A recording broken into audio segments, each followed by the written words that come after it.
For years I have watched men and women come to me, each one longing to live in the state of the wish fulfilled. They say, when I cease to imagine, I feel as though I have fallen out of the state. I have seen it in countless faces. He has not failed. He is awakening by degrees, as all must. He is only passing through the natural unfolding of faith. In the beginning, man strains to imagine, as though creation demanded effort. They sit each evening in the still of the room, their eyes closed, trying to form the picture and to feel the end accomplished. They repeat the scene again and again, believing that the repetition itself could make it real. When the morning comes, they look to the outer world for proof. They search the newspaper for a sign, wait for a letter that never arrives, listen for the telephone that remains silent. And when nothing appears to move, they think, perhaps I did it wrong. They doubt their patience, not knowing that faith has its own hour. Man still thinks the unseen depends on effort, that the dream will fade if left alone. He labors to sustain the vision, not knowing it was alive the moment he felt it real. He builds the world by night and tears it down by morning, like a man who plants a seed and digs it up each morning to see if it grows. In time, the struggle subsides and trust takes root.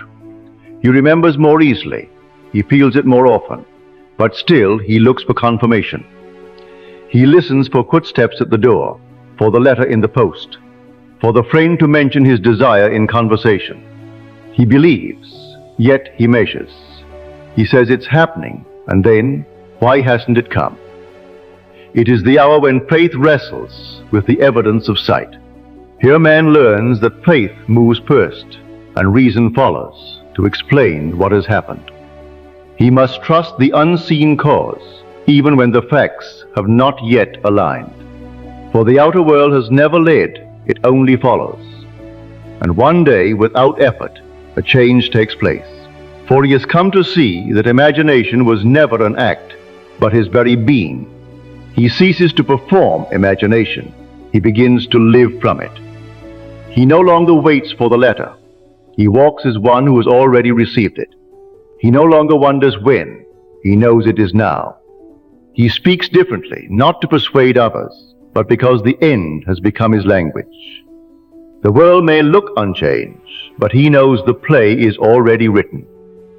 He moves through the day as fulfillment itself. There is no more seeking, only living from the end. Faith has become identity. It is no longer an act of remembrance, but the life he lives. So I tell you, when you grow weary of imagining or long for a sign, think not that you've fallen. You are only becoming. As every soul must, through effort, through trust, into rest. As the seed breaks the shell and rests in light, so does faith reveal itself.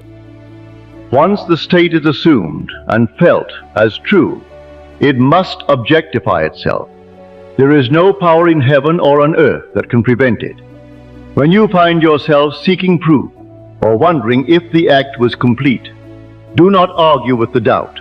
Return to imagination, where all things begin and end. Return to the scene already finished, to the act that needs no witness but your own faith. For the unseen, once accepted, is already in motion. Your only task is to remember and to return. For what you have imagined in faith is not becoming true, it is true. The drama you live was finished long ago. You are standing in the end you once called a dream. And when being becomes natural, you will see that you are never moving toward the promise. You are only awakening to what has always been yours. For creation was never outside of you. Creation has been complete from the beginning. It waited only for you to know yourself as its cause. What you dare to assume this night, you will meet in the light of day.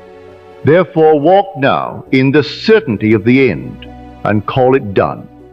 For the end is not coming, it is here.